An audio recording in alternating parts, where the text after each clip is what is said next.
चलिए हम न्यूमेरिकल की स्टार्टिंग करते हैं और पहला न्यूमेरिकल आपकी स्क्रीन पर देखिए न्यूमेरिकल लिख के आ जाता है। ठीक है, इसको थोड़ा काम करते हैं, जो प्रश्न है थोड़ा सामने रख लेते हैं। ओके, चलिए भाई पहले प्रश्न को देखते हैं। इसमें बोला गया है कि 0.4 मीटर स्क्वायर क्षेत्रफल। प्रश्न को पढ़ते जाइए, जो जो दिया उसको लिखते जाइए। 0.4 मीटर स्क्वायर क्षेत्रफल और 60 फेरों वाली एक आयताकार कुंडली है। तो जो क्षेत्रफल दिया है वो ए बराबर कितना दिया गया उसको लिखिए 0.4 मीटर स्क्वायर। कितना दिया गया है भाई 0.4 मीटर स्क्वायर। आगे ये दिया गया है कि क्षेत्रफल 60 फेर वाली एक कुंडली है। एन बराबर कितने फेरे दिए गए हैं 60 फेरे दिए गए हैं। 60 फेर वाली एक कुंडली है। कुंडली को 5 × 10⁻⁵ टेस्ला के चुंबकीय क्षेत्र के लंबवत रखा गया है। मतलब यहाँ पर जो बी दिया है उसकी वैल्यू दी गई है 5 × 10⁻, कितना दिया गया भाई -5 टेस्ला। टेस्ला जो होता है चुंबकीय क्षेत्र का ही मात्रक होता है। फिर आगे कहा जा रहा है कि चुंबकीय क्षेत्र में क्षेत्र के लंबवत रखी गया है कुंडली से गुजरने वाले चुंबकीय फ्लक्स की गणना कीजिए। मतलब फाई की गणना करना। अभी आपको हमने बताया या फाई बी की गणना करना। अभी मैंने आपको बताया कि जब कुंडली को हम चुंबकीय क्षेत्र के लंबवत रखेंगे तो उसके जो क्षेत्रफल वेक्टर की दिशा होगी वह चुंबकीय क्षेत्र की दिशा में होने की वजह से एंगल आपका 0 हो जाएगा। सीधी सी बात, यहाँ पर जो थीटा होगा वो आपका 0 डिग्री हो जाएगा। तो जब हम फाई बराबर सूत्र लगाएंगे बी, देखो यहाँ पर चूंकि एन फेरों की भी संख्या है तो यहाँ पर एन बी ए हो जाएगा। कितना हो जाएगा एन बी ए, और कितना हो जाएगा कॉस थीटा। थीटा की वैल्यू कितनी रख देंगे अभी 0। चलिए वैल्यू रखते हैं। फाई बराबर एन की वैल्यू है 60, बी की वैल्यू है 5 × 10⁻⁵। अभी टेंशन मत लीजिए, न्यूमेरिकल हम बहुत ज़्यादा सरल नहीं लेते हैं। जो आपके एग्जाम के लिए इंपॉर्टेंट होते हैं वही लेते हैं। लेकिन पहला न्यूमेरिकल हम सोचते हैं कि पहले सूत्र पर आधारित तो होना चाहिए, इसीलिए आपको आसान लग रहा होगा। ये बी की वैल्यू हो गई। इनटू में अगर ए की बात करें तो ए की वैल्यू है 0.4 ओके मीटर स्क्वायर। आई एम के इस पद्धति में कोई दिक्कत नहीं। B A cos theta, theta की वैल्यू 0 डिग्री हो गई। तो फाई बराबर आ जाएगा, देखिए यहाँ पर 5 और 6 का गुणा ये हो जाएगा 300 और गुणे में आपका 0.4। संख्याओं को पास कर लो। गुणे 10⁻⁻5 कॉस 0 की वैल्यू 1 होती है। अच्छा बटे में 1 मान सकते हो ना, इस पॉइंट को हटाओ, यहाँ पर 0 बढ़ाओ तो ये 0 से आपका 0 कैंसिल हो जाएगा भाई। तो फाई बराबर कितना आ जाएगा, इसको गुणा करो 4 × 3 = 12, 120 × 10⁻⁻5। इसको ऐसे भी आप लिख सकते हो दशमलव के एक अंक तक 1.2 × 10⁻⁻5। 0.2 अंक आगे बढ़ाओ ना। अगर 1.2 लिख रहे हो मतलब 0.2 अंक आगे बढ़ाओ तो +2 आपको करना पड़ेगा। ये आंसर आ जाएगा 1.2 × 10⁻⁻5 से 2 जाएगा 3 बचेगा। ठीक है, बाकी चुंबकीय फ्लक्स है। चुंबकीय फ्लक्स का मात्रक क्या होता है भाई वेबर होता है। बताओ यहाँ तक कोई दिक्कत? कोई दिक्कत नहीं। तो ये हमारा पहला न्यूमेरिकल था और हमें उम्मीद है कि पहला न्यूमेरिकल सभी को समझ में आया होगा। सभी लोग वीडियो को ज़्यादा से ज़्यादा शेयर करें जितने लोग क्लास से जुड़े हुए हैं। और आगे बढ़ते हैं आज के न्यूमेरिकल नंबर 2 की ओर। न्यूमेरिकल नंबर 2 में देखिए क्या बोला जा रहा है। कहा जा रहा है कि 500 फेरों वाली एक कुंडली जिसका क्षेत्रफल 100 सेंटीमीटर स्क्वायर है। तो फेरों की जो संख्या दी गई है एन बराबर कह रहे हैं 500 फेरों वाली एक कुंडली है। ठीक है, जिसका जो क्षेत्रफल दिया गया है ए बराबर 100 सेंटीमीटर स्क्वायर। अगर 100 सेंटीमीटर स्क्वायर दिया गया एम के एस पद्धति में बोलोगे 100 का मतलब 10 की पावर 2, 1 सेंटीमीटर बराबर 10⁻⁻2 मीटर। इसका कर देंगे हम स्क्वायर तो ये ए बराबर आ जाएगा 10 का स्क्वायर और यहाँ पर 10 की घात हो जाएगा -4 मीटर स्क्वायर। इसे जब पूरा सॉल्व करोगे तो ये 10⁻2 मीटर स्क्वायर आ जाएगा। -4 से 2 जाएगा। आगे इन्होंने कहा कि चुंबकीय क्षेत्र के लंबवत रखी है। ठीक है, अगर कुंडली चुंबकीय क्षेत्र के लंबवत रखी है तो एंगल 0 डिग्री। आगे बात करते हैं 0.1 सेकंड में। ध्यान दीजिएगा समय जो दिया गया है वो 0.1 सेकंड दिया गया है। 0.1 सेकंड में जो चुंबकीय क्षेत्र है वो 0.2 वेबर से घटकर 0 हो जाता है। ठीक है, मतलब पहले चुंबकीय क्षेत्र B1 बराबर 0.2 वेबर प्रति मीटर स्क्वायर था, लेकिन बाद में घटकर के चुंबकीय क्षेत्र हो गया 0 वेबर पर मीटर स्क्वायर। अब बात ये कह रहे हैं कि कुंडली में प्रेरित वैद्युत वाहक बल ई की आपको गणना करना है। किसकी गणना करना है? ई की। अच्छा, प्रेरित वैद्युत वाहक बल निकालने के लिए हमको फ्लक्स में परिवर्तन चाहिए। ओके, तो वो अभी हम आगे फ्लक्स निकाल लेंगे, उसके बाद हम प्रेरित वैद्युत वाहक बल निकाल सकते हैं। फिर इन्होंने ये भी कहा है कि अगर कुंडली के तार का प्रतिरोध 10 ओम है, मतलब ये भी कहा कि अगर R बराबर 10 ओम हो तो आप इसी वक्त हमको प्रेरित धारा का मान भी बता दीजिए। अभी आपको बताया प्रेरित धारा का सूत्र। सबसे पहले देखिए, अगर E की गणना करनी है तो E बराबर होता है, E बराबर होता क्या है, E बराबर होता है माइनस का n डेल फाई बटे में कितना भाई, डेल टी। तो उसके लिए आपको चाहिए डेल फाई, तो जब डेल फाई आप निकालेंगे तो डेल फाई बराबर हो जाएगा डेल बी इंटू में ए, कॉस जीरो की वैल्यू हमने बताया 1, तो डेल फाई बराबर बी, डेल बी बराबर B2 माइनस का B1 इंटू में ए हो जाएगा आपका। देखो किसी भी चीज़ में परिवर्तन निकालते तो अंतिम से प्रारंभ को माइनस करते हैं, इसलिए B2 माइनस B1 लिखा। अब B2 शून्य थी, शून्य से हम 0.2 को घटाएंगे तो ये माइनस का 0.2 हो जाएगा, है ना। B2 माइनस B1 0 माइनस 0.2 गुणे में कितना आपका हो जाएगा ए कितना है आपका 10 की घात माइनस का 2, तो ये माइनस का आ गया फ्लक्स। ओके, अब आपको निकालना है ई का मान, चलिए रख देते हैं। तो ई बराबर आपका आ जाएगा माइनस एन की वैल्यू कितनी है 500 और डेल फाई की वैल्यू माइनस का 0.2, तो माइनस माइनस प्लस हो जाएगा 0.2 गुणे 10 की घात माइनस 2 बटे में डेल टी की बात करें तो वो 0.1 सेकेंड, पॉइंट हटाओ ये पॉइंट हट जाएगा। ई बराबर हो जाएगा 5 दूनी कितना भाई 10 और 2 जीरो पहले से ही है और गुणे कितना है 10 की घात माइनस 2। इसको तुम लिख सकते हो, देखो 1000 को लिख सकते हो 10 की पावर 3 गुणे 10 की पावर माइनस 2, ये आ जाएगा 10 की पावर 1 यानी 10 वोल्ट आपका आ जाएगा। जो प्रेरित वैद्युत वाहक बल हो जाएगा 10 वोल्ट आ जाएगा, समझ रहे हो ना। अच्छा आगे यहाँ पर देखते हैं, आगे क्या दिया गया है, प्रेरित धारा पूछ रहे हैं। अगर प्रतिरोध इतना है तो प्रेरित धारा बराबर होता है प्रेरित वैद्युत वाहक बल बटे प्रतिरोध, अभी बताया आपको। तो I बराबर हो जाएगा ई की वैल्यू कितनी है तो आप कहेंगे 10 वोल्ट है। अच्छा R की अगर बात करें तो R की वैल्यू कितनी है 10 है, तो जो प्रेरित धारा आ जाएगी वो 1 एम्पियर की आ जाएगी। कितनी आ जाएगी 1 एम्पियर की। न्यूमेरिकल बढ़िया था, मस्त था। हमें उम्मीद है कि आप सभी को अच्छी तरीके से ये न्यूमेरिकल भी समझ में आया होगा। ठीक है, ऐसे न्यूमेरिकल ही एग्जाम में आते हैं इसलिए इनको हम यहाँ पर सिलेक्ट किए हैं। चलिए इसे रब कर दो भाई, आगे बढ़ेंगे और आज की क्लास का अगला न्यूमेरिकल देखेंगे, न्यूमेरिकल नंबर 3। और जो विद्यार्थी क्लास से जुड़ रहे हैं उनसे मेरी एक ही रिक्वेस्ट है भाई, वीडियो को जितना हो सके दोस्तों में शेयर करें। जितने ज़्यादा विद्यार्थी हमसे जुड़ेंगे हमारा मनोबल उतना ही बढ़ेगा और आप लोगों को क्लासें भी हम उतनी ही ज़्यादा प्रोवाइड करते रहेंगे। आगे बढ़ते हैं, अगला जो न्यूमेरिकल होगा भैया वह न्यूमेरिकल नंबर हमारा होगा 3। कौन सा होगा, न्यूमेरिकल नंबर 3। अब जो न्यूमेरिकल नंबर हम 3 लेने जा रहे हैं इसको थोड़ा ध्यान दीजिएगा। ये न्यूमेरिकल एग्जाम में 1-2 नंबर में पूछा जाता है, समीकरण के रूप में होता है। इसमें ये कहा जा रहा है कि किसी समय टी पर एक कुंडली से संबद्ध तात्क्षणिक चुंबकीय फ्लक्स, जो चुंबकीय फ्लक्स दिया है, ध्यान दीजिएगा, जो चुंबकीय फ्लक्स दिया है वो एक समीकरण के रूप में दिया है। क्या दिया है, 4t³ माइनस का 3t², आगे दिया गया है, सॉरी 3t² नहीं 5t², कितना दिया गया भाई 5t², और फिर बोला जा रहा है -10t, है ना, और प्लस का 70, इतना दिया गया भाई। हिंदी इंग्लिश में बोलता रहता हूँ कंबाइंड, है ना, हिंदी मीडियम का भाई छात्र रहा हूँ तो हिंदी मीडियम ही पढ़ा सकता हूँ। फिलहाल कोशिश तो मैं पूरी करता हूँ थोड़ा थोड़ा इंग्लिश में बोलने की। वेबर मतलब यहाँ पर जो अगर हम बात करें फ्लक्स का जो मान दिया गया है वो आपको एक समीकरण के रूप में दिया गया है।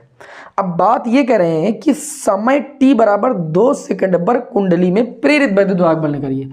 t बराबर 2 सेकंड पर आपको प्रेरित वैद्युत वाहक बल E की गणना करनी है। कुछ बात समझ में आई? तो आप सभी लोग जानते हो कि E बराबर होता क्या है, फ्लक्स में परिवर्तन की दर के बराबर होता है। ओके, तो यहाँ पर देखिए आप सभी लोगों ने पढ़ा है डेल्टा फाई अपान में डेल्टा टी या डी फाई अपान में डी टी, पढ़ा कि नहीं? तो जो फाई है उसका टी के रिस्पेक्ट में अवकलन किया गया है।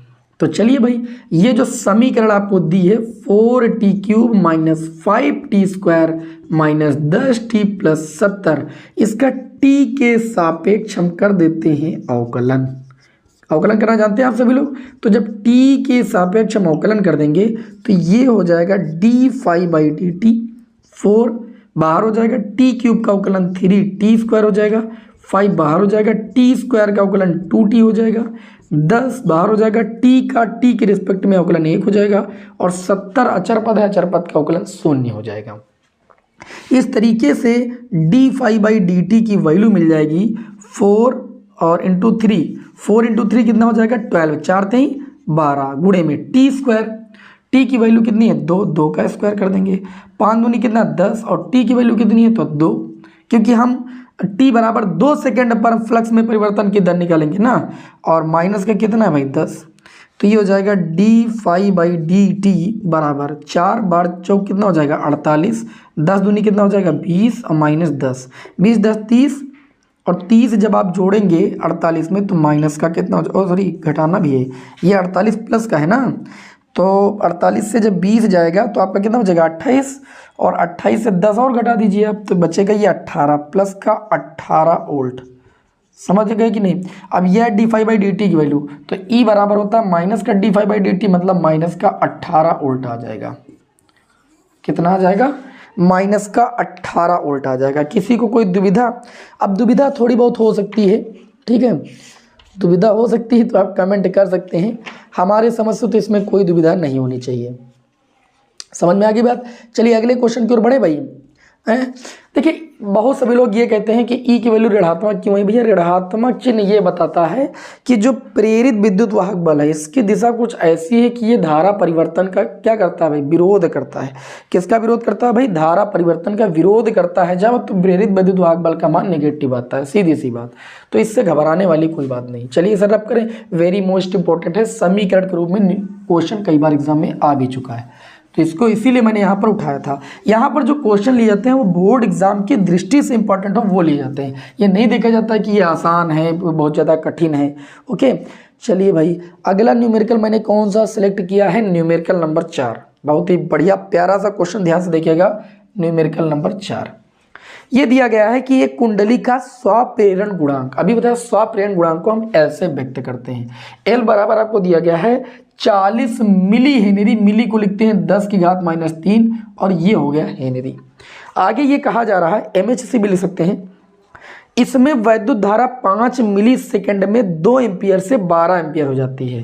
देखिए डेल टी बराबर दिया है 5 मिली सेकेंड, मिली का मतलब 10⁻³ सेकेंड, 5 मिली सेकेंड में 2 एम्पियर से 12 एम्पियर हो जाती है। अब आप एक चीज़ बताओ, धारा में जो परिवर्तन होगा वो हमेशा I2 - I1 निकालेंगे। अब हो जाती है कहाँ से, 2 एम्पियर से 12, तो लास्ट में हो गई 12, पहले कितनी भाई थी 2, तो 12 से 2 घटाओगे 10 एम्पियर। धारा में जो परिवर्तन देखने को मिला वो 10 एम्पियर का देखने को मिला। कह रहे कुंडली में प्रेरित वैद्युत वाहक बल E की गणना आपको करनी है। किसकी गणना करनी है, ई की गणना करनी है। तो मैंने अभी आप लोगों को सूत्र बताया था, ई बराबर क्या होता है माइनस का L डेल I बाई कितना भाई डेल टी। मैंने कहा था कि जो स्वप्रेरकत्व का सूत्र होता है प्रेरित वैद्युत वाहक बल के पदों में, ये आपका होता है ई बराबर माइनस का L DI by del I by del T. अब अगर हम बात करें यहाँ पर तो सारी वैल्यू दी गई भाई, रखिए माइनस L डेल I की वैल्यू की अगर बात करें तो कितना है आपका 10 है, और डेल टी की अगर हम बात करें तो कितना है आपका, L की वैल्यू नहीं रखी भाई, L की वैल्यू रख दीजिए कितनी है भाई, चलिए अच्छे से रखते हैं 40 माइनस का, हाँ माइनस सूत्र वाला 40 × 10⁻³ डेल्टा आई की वैल्यू कितनी है तो आप कहेंगे 10 एम्पियर। यहाँ DI भी लिख सकते हैं तो इससे कोई दिक्कत नहीं। डेल्टा की टी की बात करें तो 5 × 10⁻³ 10⁻³ 10⁻³ कैंसिल, E बराबर 5 दूनी भाई 10 होता है और 2 का गुणा 40 से करेंगे, ये आ जाएगा 80 वोल्ट। माइनस चिन्ह क्यों आया अभी आपको मैंने बता दिया है, धारा परिवर्तन का विरोध करता है, प्रेरित विद्युत वाहक बल की दिशा कुछ ऐसी होती है इसी वजह से। तो ये 80 वोल्ट आ गया। ये न्यूमेरिकल नंबर हमारी आज के क्लास का था 4। हम बढ़ते हैं न्यूमेरिकल नंबर भाई 5 की ओर। ये चैप्टर बहुत आसान है यार, बहुत आसान है, और न्यूमेरिकल इससे एग्जाम में आता जरूर है। क्वेश्चन नंबर हमारा 5 है कि एक प्रेरक में प्रवाहित धारा, एक प्रेरक में जो प्रवाहित धारा उसका समीकरण दिया गया है। I बराबर 2 + 5t एम्पियर। ठीक है, प्रेरक में प्रवाहित धारा 2 + 5t द्वारा व्यक्त की जाती है, जहां I एम्पियर तथा t सेकंड में है। इसमें स्वप्रेरित विद्युत वाहक बल जो है आपका वह कितना है 10 मिली वोल्ट है। E बराबर दिया गया 10 मिली का मतलब 10⁻³ वोल्ट, ये प्रेरित विद्युत वाहक बल। इसको सॉल्व करोगे 10⁻² वोल्ट आ जाएगा। क्लियर। आगे अच्छा प्रश्न में क्या बोला गया है, ज्ञात कीजिए स्वप्रेरण गुणांक। आपको L की वैल्यू निकालना है, ठीक है। और अगर बात करें यहाँ पर क्या दिया गया है, T बराबर 2 सेकंड में संचित ऊर्जा भी निकालना है आपको। समझ में आई बात। तो प्रेरक द्वारा धारा क्या की गई है, प्रेरक द्वारा इन्होंने कहा है कि प्रेरक के द्वारा प्रवाहित धारा समीकरण दी गई, ठीक है। तो इसमें आपको सबसे पहले L की वैल्यू निकालना है। तो जब L की वैल्यू निकालना होगा तो जो E है, जो प्रेरित वैद्युत वाहक बल इसका परिमाण लिया जाएगा, ठीक है, आप दिशा के साथ नहीं कीजिएगा। E बराबर जो आप minus L D I by D T लगाते थे या del I by del T लगाते थे, माइनस नहीं लगाएंगे, ठीक है, क्योंकि यहाँ पर L की वैल्यू निकालनी है। L आपका स्वप्रेरकत्व तो नेगेटिव यहाँ नहीं आना चाहिए। E की वैल्यू अगर हम बात करें तो 10 की घात -2 L निकालना है। DI जो है वो धारा में परिवर्तन है, तो धारा में परिवर्तन कब आएगा? धारा वाली समीकरण को T के सापेक्ष अवकलित करके। देखो I बराबर 2 + 5T है, तो यहाँ जब इसका अवकलन करोगे T के सापेक्ष तो ये dy/dt हो जाएगा। 2 का अवकलन क्या हो जाएगा? 0 हो जाएगा। और 5T का अवकलन करोगे तो कितना हो जाएगा? 5T का T के रिस्पेक्ट में 1 हो जाएगा। तो dy/dt की वैल्यू जो हो जाएगी कितनी आ जाएगी? 5 आ जाएगी। तो रख दीजिए भाई 5। L की वैल्यू, L गुणे था, L की वैल्यू भैया पता नहीं, वही निकालना है। तो L बराबर निकालेंगे तो 10 की घात -2 के बट्टे में 5 आ जाएगा। इसको 1/5 गुणे 10 की घात -2 लिख सकते हो। तो देखिए 1/5 का मतलब पॉइंट लगाओ, 0 बढ़ाओ, 5 दूनी 10 गुणे 10 की घात कितना भाई? -2। L की वैल्यू आपकी हो गई 0.2 गुणे 10 की घात -2, या इसको 2 गुणे 10 की घात -3 भी लिख सकते हो। L बराबर हो जाएगा 2 गुणे 10 की घात -3, क्योंकि दशमलव एक अंक आगे बढ़ाओगे तो -1 हो जाएगा। अब 10 की घात -3 को लिखते हैं मिली, तो 2 मिली, और L है स्वप्रेरकत्व, तो इसका मात्रक होता है हेनरी, तो ये 2 मिली हेनरी आपका आ जाएगा। पहले पूछा गया था प्रश्न में स्वप्रेरकत्व तो निकालो, और फिर आपसे मतलब स्वप्रेरकत्व या स्वप्रेरण गुणांक बातें की है। आगे क्या पूछा गया है? आगे पूछा गया है कि t बराबर 2 सेकंड में प्रेरक में संचित ऊर्जा निकालो। देखिए भाई, अगर हम बात करें, इन्होंने कहा t बराबर अगर 2 सेकंड है पर, तो अगर हम बात करेंगे धारा कितनी हो जाएगी? 2 + 5 × 2 धारा हो जाएगी 12 एम्पियर। और इस अधिकतम धारा के लिए संचित ऊर्जा का सूत्र होगा 1/2 LI² या LI02। तो ये I0 होगा, क्योंकि 2 सेकंड पर हम निकाल 2 गुणे L की वैल्यू जो दी गई है वो कितनी दी गई है? L की वैल्यू आप देख सकते हो 2 मिली हेनरी आई है, तो 2 गुणे 10 की घात -3। I की वैल्यू कितनी है भाई? 12, तो 12 का स्क्वायर कर देंगे। U बराबर 2 से ये कैंसिल हो जाएगा, 12 का स्क्वायर होता है 144, और यहाँ पर देखिए 10 की घात -3 है, और चूंकि ये ऊर्जा है, ऊर्जा किसी भी प्रकार की हो मात्रक जूल ही होता है। तो संचित ऊर्जा की बात हुई तो 144 गुणे 10 की घात -3 जूल, या इसको आप भैया ऐसे भी ले सकते हो 144 10 की घात -3 का मतलब मिली, और ये हो जाएगा जूल। क्लियर? तो ये हो गई संचित ऊर्जा। तो ये था हमारा आज की क्लास का न्यूमेरिकल नंबर 5, और अब हम बढ़ते हैं भैया न्यूमेरिकल नंबर 6 की ओर। ओके, इसको रब करूँ भाई? चलिए इसको हम पूरा रफ कर देते हैं। एक विद्यार्थी उस दिन कमेंट में भाई बोल रहा था कि सर डस्टर ले लीजिए, आप कपड़े से सफ़ा कर रहे हैं। तो मैं बता दूं आप सभी को, आपकी जानकारी के लिए, कपड़े से रफ करने में व्हाइट बोर्ड पर बड़ी सरलता। एक बार ऐसे आप देखिए कितना सफ़ा हुआ, और डस्टर से जो सफ़ा करते हैं तो बड़ा वक्त लगता है, और पूरी जो कालिक होती है उसी में जम जाती है। इसीलिए हम लोग कपड़े का यूज करते हैं। ओके, चलिए भाई अगला जो भी न्यूमेरिकल होगा, भूल गए कौन सी संख्या है। अगला न्यूमेरिकल देखते हैं। अगला न्यूमेरिकल मैंने आप सभी के समक्ष सिलेक्ट किया हुआ है। इसमें बोला जा रहा है एक कुंडली का स्वप्रेरकत्व, L से जिसको लिखते हैं, एक कुंडली का स्वप्रेरकत्व 10 हेनरी दिया गया भाई। आगे दिया गया है तथा प्रतिरोध 6 ओम है। R बराबर कितना है आपका? तो आप कहेंगे 6 ओम है। आगे दिया गया है कि जब इस कुंडली के साथ 12 वोल्ट की बैटरी स्विच द्वारा जोड़ी जाती है, जो बैटरी का विभवांतर V बराबर दिया है वो 12 वोल्ट दिया है, 12 वोल्ट की बैटरी इसके साथ जोड़ी जाती है, तो एक नियत धारा प्रवाहित होती है। वह धारा कितनी प्रवाहित होती है अभी देखो निकाले ले रहे हैं। I बराबर V/R, V की वैल्यू 12, R की वैल्यू 6, धारा बहती है 2 एम्पियर की। तो जो भी नियत धारा बहती है हमने निकाल लिया पहले से ही। कह रहे हैं कि नियत धारा प्रवाहित होती है यदि इस स्विच को दबाने में 0.1 सेकंड का समय लगता है। तो T यानी समय में जो की वैल्यू दी गई है वो 0.1 सेकंड। आगे ये बोला जा रहा है तो इस कुंडली में कितना औसत प्रेरित वैद्युत वाहक बल जो है उत्पन्न होगा। तो मैं आपको बता दूं, देखिए धारा 0 से बढ़कर 2 एम्पियर हुई है, ठीक है ना। तो जो कुंडली में जो विद्युत वाहक बल होगा हम निकालेंगे, ठीक है। तो देखिए मेरी बात समझिएगा, धारा जो है वह 0 से बढ़कर 2 हुई है, तो जो विद्युत वाहक बल आएगा वो L∆I/∆T से हम लगाएंगे। ओके, तो E बराबर L की वैल्यू कितनी है? तो आप कहेंगे 10 हेनरी। डेल्टा धारा में जो परिवर्तन हुआ है, देखिए मेरी बात को समझिएगा, हम यहाँ पर माइनस लगाते हैं लेकिन क्यों नहीं लगा रहे हैं। जब ∆I की वैल्यू निकालेंगे 0 से 2 हुई है, धारा में जो परिवर्तन हुआ है वह 0 से 2 हुआ है, इसीलिए यहाँ पर ई की जो वैल्यू आएगी उसका परिमाण ही निकाला जाएगा कितना हुआ बस, ठीक। माइनस में निकालने कोई जरूरत नहीं। एल की वैल्यू रख लो 10 और डेल्टा आई की अगर हम बात करें तो धारा में जो परिवर्तन हुआ 0 से 2 हो गया, मतलब 2 एम्पियर हो गई। और समय कितना है आपका 0.1, ये पॉइंट हटाओ 0 बढ़ाओ 10 और 20 का गुणा करो 200 वोल्ट लेकर आओ, ये आपका आंसर हुआ। टेंशन खत्म करो, आगे बढ़ते हैं अगले क्वेश्चन की ओर। अगला जो क्वेश्चन मैंने सिलेक्ट किया भैया बहुत ही बढ़िया क्वेश्चन, ध्यान से देखिएगा।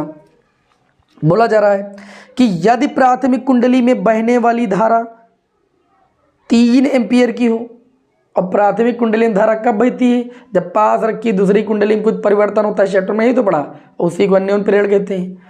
तो अन्योन्य प्रेरण में बता गया था कि द्वितीय कुंडली में फ्लक्स परिवर्तन होता है, प्राथमिक कुंडली में प्रवाहित धारा के समानुपाती होता है, और वहीं से अन्योन्य प्रेरकत्व आया था। तो इन्होंने कहा है कि यदि प्राथमिक कुंडली में बहने वाली धारा 3 एम्पियर की धारा को, आई कितना भाई 3 एम्पियर की धारा है प्राथमिक कुंडली में, तो इसको I1 से लिखेंगे। धारा को 0.001 सेकंड में शून्य कर दिया जाए, धारा को शून्य भी कर दिया जाए, कितने सेकंड में, चलिए डेल्टा टी बराबर लिखते हैं 0.001 सेकंड में भाई शून्य कर दिया जाए।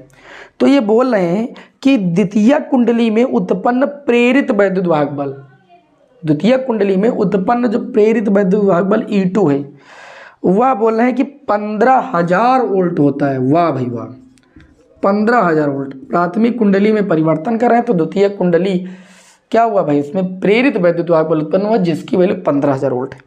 बोल रहे हैं कि इन कुंडलियों का अन्योन्य प्रेरण गुणांक मतलब M की गणना करना है आपको, ठीक है। तो धारा मेरी बात में 3 से शून्य कर दी गई, यानी I2 की वैल्यू कितनी हो गई 0। तो जब धारा में परिवर्तन निकालेंगे तो कैसे निकालते हैं भाई, I2 माइनस I1 करके ही तो निकालते हैं। तो 0 माइनस 3 करेंगे तो धारा जो आ जाएगी -3 एम्पियर आ जाएगी। ओके, अब M निकालना है तो M बराबर अभी मैंने आपको बताया था, आपको मैंने सूत्र बताया है कि जो प्रेरित वैद्युत वाहक बल E2 होता है, जैसे उसमें LdI/dt होता है वैसे इसमें M डेल्टा I लिख लो और क्या डेल्टा T। ओके, M निकालेंगे तो E2 के बटे में जाएगा डेल्टा I/डेल्टा T, ये गुणे में तो इसके बटे में ही तो जाएगा। M निकालना है, M बराबर हो जाएगा माइनस E2 की अगर बात करें तो वो आपका है 15,000 वोल्ट, और डेल्टा I/डेल्टा T की बात करें, डेल्टा I है आपका माइनस का 0.3, और समय की बात करें तो वो आपका है 0.001 सेकेंड। ये माइनस से माइनस कैंसिल, तीनों 5 15, ये 5,000 हो जाएगा। इसका गुणा इससे करेंगे 0.001 से, तो जो M की वैल्यू हो जाएगी कैसे, 5,000 गुणे में 0.001, इसके नीचे एक मानो, ये पॉइंट हटाओ 3 0 बढ़ाओ और 3 0 से 3 0 काटो, M बराबर आ जाएगा 5 हेनरी का अन्योन्य प्रेरकत्व या अन्योन्य प्रेरण गुणांक। चलिए भाई आगे अगले क्वेश्चन की ओर हम बढ़ते हैं, ठीक है, इसको रफ कर देते हैं। अब देखिए बिल्कुल इसी टाइप का न्यूमेरिकल, बिल्कुल इसी टाइप का एक स्वप्रेरकत्व का कराते हैं, 2023 के बोर्ड एग्जाम में पूछा गया। बोल रहे हैं कि 5 हेनरी स्वप्रेरकत्व वाली कुंडली है, 5 हेनरी स्वप्रेरकत्व वाली है ना, तो L बराबर आपको दिया गया भाई 5 हेनरी वाली स्वप्रेरकत्व वाली कुंडली है। 5 एम्पियर की धारा 0.1 सेकंड में शून्य हो जाती है, मतलब जो धारा में परिवर्तन होता है 5 से 0 हो गया तो धारा में परिवर्तन आएगा 0 माइनस 5 एम्पियर, ये माइनस का आ जाएगा। कितने समय में, डेल्टा T बराबर 0.1 सेकंड में। ओके, आगे ये कहा गया कि कुंडली का प्रेरित वैद्युत वाहक बल ज्ञात कीजिए, E बराबर आपको ज्ञात करना है। अभी बताया E बराबर होता है, क्या होता है भैया, माइनस का L डेल्टा I/डेल्टी होता है। जब वैल्यू रखेंगे तो E बराबर कितना आ जाएगा, माइनस L की वैल्यू कितनी है भाई, L की वैल्यू है आपकी भैया 5 हेनरी, डेल्टा I की वैल्यू -5 और डेल्टा T की वैल्यू 0.1, माइनस माइनस प्लस हो जाएगा, 0 लगाओ, 50 25 250 वोल्ट का क्या आ जाएगा, प्रेरित वैद्युत वाहक बल आ जाएगा। 2023 के बोर्ड एग्जाम में पूछा गया था, ठीक, बढ़िया क्वेश्चन था। जैसे ये अन्योन्य प्रेरकत्व पर था वैसे ये स्वप्रेरकत्व पर था। चलिए आगे बढ़ते हैं, ठीक है। अगर E का मान निगेटिव आ रहा है तो टेंशन लेने की कोई ज़रूरत नहीं है आपको। ओके, ये हो गया आपका। आगे बढ़ते हैं, अगला न्यूमेरिकल जो मैंने आपके समक्ष सेलेक्ट किया हुआ है बहुत ही मोस्ट इम्पोर्टेंट न्यूमेरिकल है। देखिए भाई, 2 न्यूमेरिकल आपको हम बताएंगे, लास्ट दो न्यूमेरिकल हैं सबसे बढ़िया। एक अन्योन प्रेरकत्व पर है, हमने एक और लिया है। जब एक प्राथमिक कुंडली में धारा 0 से 2 एम्पियर हो जाती है, धारा के मान में परिवर्तन कितना हुआ 2 एम्पियर का। कह रहे प्राथमिक कुंडली में जो धारा में परिवर्तन हुआ 0 से 2 एम्पियर, मतलब 2 एम्पियर का परिवर्तन हुआ, 0 से 2 हुआ ना, इसलिए पॉजिटिव होगा। और कह रहे हैं कि एम्पियर 300 मिली सेकेंड में परिवर्तित की जाती है। जो समय दिया है वह 300 मिली सेकेंड। इस मिली सेकेंड को जब सेकेंड में बदलोगे तो 0.3 सेकेंड आएगा, 0.3 अंक आगे बढ़ाओगे, -3 और 3 अंक आगे बढ़ाओगे +3, 0.3 आ जाएगा। आगे दिया गया द्वितीय कुंडली में प्रेरित वैद्युत वाहक बल जो E2 बराबर है वो 0.80 वोल्ट है। ओके, आगे ये कहा जा रहा है दोनों कुंडलियों के बीच अन्योन्य प्रेरण गुणांक m की गणना करना है। तो आपको सूत्र लगाना है E2 बराबर -m delta I by delta T. m बराबर E2 बटे में माइनस का delta I by delta T. E2 की अगर हम बात करें तो 0.80 और डेल्टा I की बात करें तो ध्यान दीजिएगा धारा 0 से 2 एम्पियर हो गई है, मतलब 2, और समय कितना दिया गया है आपको, दिया गया है 0.3। पॉइंट हटाओगे 0 बढ़ेगा, 3 ऊपर चला जाएगा। ये पॉइंट हटाओगे यहाँ 2 0 बढ़ जाएंगे, ये 0 0 कैंसिल भी हो जाएगा। m बराबर आ जाएगा 8 गुणे 3 ऊपर चला गया बटे में ही हो जाएगा 200। इसको काटो भाई, जितना कटे पिटे इसको काट लो। देखो 4 दूनी 8, 4 पंचे 20, 3 दूनी 6, -6 बटे कितना हो जाएगा 50। ओके, चलो m बराबर, वैसे तो यहाँ माइनस लगाना ही नहीं चाहिए क्योंकि हम अन्योन्य प्रेरक गुणांक निकालना है। इसको हटाओ यहाँ से, m के वैल्यू निकालो बस, ये पॉइंट हटाओ, इसको हटाओ, पॉइंट लगाओ, ये 0 बढ़ जाएगा, 50 से कम 50, 10 बचा, पॉइंट लगा 0 बढ़ गया, 50 दूना 100, 0.12 हेनरी आएगा। कितना आएगा 0.12 हेनरी आएगा। ये आपका एग्जैक्ट आंसर है। अच्छा, आगे बढ़ते हैं अगले न्यूमेरिकल की ओर। अगला जो न्यूमेरिकल हमने लिया है वो आपकी क्लास का लास्ट न्यूमेरिकल है और ध्यान से समझिएगा, एक नए सूत्र पर है। इसमें बोला गया है कि 15 गुणे 10 की घात -2 मीटर लंबी धातु की एक छड़, अभी एक दो न्यूमेरिकल और लेने हैं, थोड़ा छूट गए हैं गलती से, v बराबर BVL साइन थीटा वाले, है ना, एक दो न्यूमेरिकल छूट गए हैं, पहले इसको करा देते हैं। 15 गुणे 10 की घात -2 मीटर लंबी, ध्यान दीजिएगा L की वैल्यू की बात हुई है। 15 गुणे 10 की घात -2 मीटर लंबी एक छड़ है ना, और इन्होंने कहा धातु की एक छड़ अपने एक सिरे के परितः एक समान कोणीय वेग, जिसको हम ओमेगा से लिखते हैं, वो आपको दिया गया है 60 रेडियन प्रति सेकंड। 60 रेडियन प्रति सेकंड कोणीय वेग से घूमती है। 0.1 टेस्ला मतलब बी बराबर दिया है 0.1 टेस्ला के चुंबकीय क्षेत्र की बात कर रहे हैं। चुंबकीय क्षेत्र घूर्णन अक्ष की दिशा में लगा हुआ है। छड़ के सिरों के बीच प्रेरित वैद्युत वाहक बल की गणना करना है। प्रेरित वैद्युत वाहक बल को हम E से व्यक्त करते हैं। अब प्रेरित वैद्युत वाहक बल अभी बताया E बराबर होता है 1/2 B ओमेगा L स्क्वायर, बताया ना, छड़ वाला अभी बताया जब लंबाई दी जाए। तो E बराबर निकालना है 1/2, B की अगर बात करें तो 0.1 है, ओमेगा की अगर बात करें तो 60 है, और अगर L की बात करें तो 15 गुणे 10 की घात -2 है, इसका कर लीजिए स्क्वायर। ओके, 2 से 60 को काटोगे 30 हो जाएगा।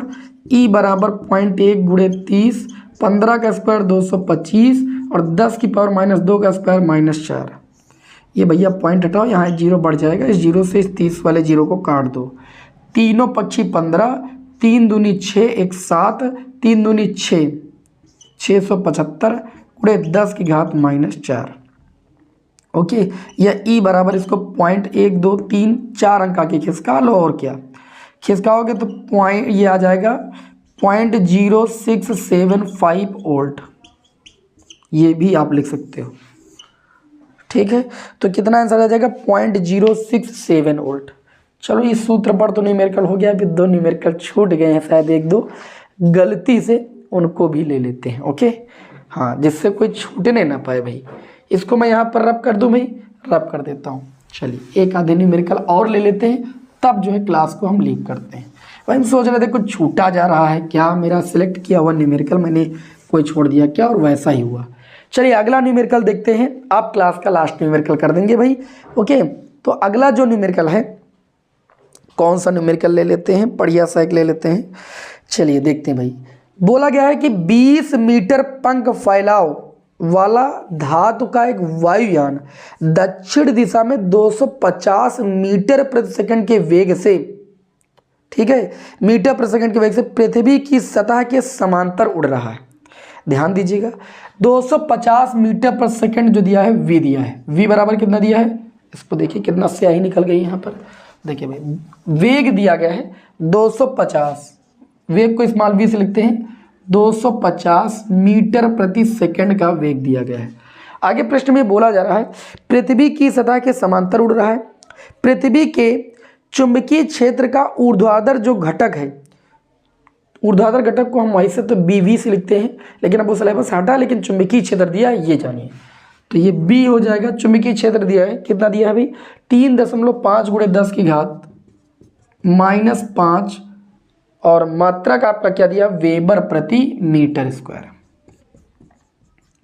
आगे अगर हम बात करें तो इसमें कहा जा रहा है कि वायुयान के पंखों के नोकों के बीच प्रेरित विद्युत वाहक बल की गणना करनी है, ठीक है, और इन्होंने कुछ दिया नहीं, क्या B की वैल्यू दे दी गई, V की वैल्यू दे दी गई है। अब इन्होंने कहा पंखों के बीच प्रेरित विद्युत वाहक बल की गणना कीजिए, और 20 मीटर पंख का फैलाव था, L बराबर आप 20 मीटर कह सकते हैं, और प्रेरित विद्युदांतर यानी V, कैपिटल V की गणना करना अभी बताया, V बराबर होता है BVL। अब देखो इन्होंने एक बात कही थी, बात क्या कही थी कि जो वायुयान है वो दक्षिण दिशा में समांतर, मतलब थीटा बराबर 90 डिग्री की बात हो रही थी यहाँ पर, तो थीटा बराबर 90 डिग्री लिख सकते हो, BVL साइन 90 लगा दीजिएगा, आंसर आ जाएगा। अब B की वैल्यू रख दोगे 3.5 × 10 की घात -5, V की अगर बात करें तो 250, L की अगर बात करें तो 20, इसको सॉल्व करोगे, दशमलव हटाओगे, 0 बढ़ेगा, काटो एक 0 से, एक 0 काटो भाई इसको। अब ये बचा आपका 35 और गुणे 2 ये 70 हो जाएगा, गुणे में बचा 250, गुणे में 10 की घात -5, या 2 0 से 10 की घात -2 कैंसिल, इसमें 10 की घात -3 बचेगा। चलिए 25 सत्ते कर देते हैं, 25 छक्का होता है 150, 175, गुणे 10 की घात -3, इसको ले सकते हो 0.175 वोल्ट, तो जो ये आपका विभवांतर हो जाएगा 0.175 वोल्ट हो जाएगा।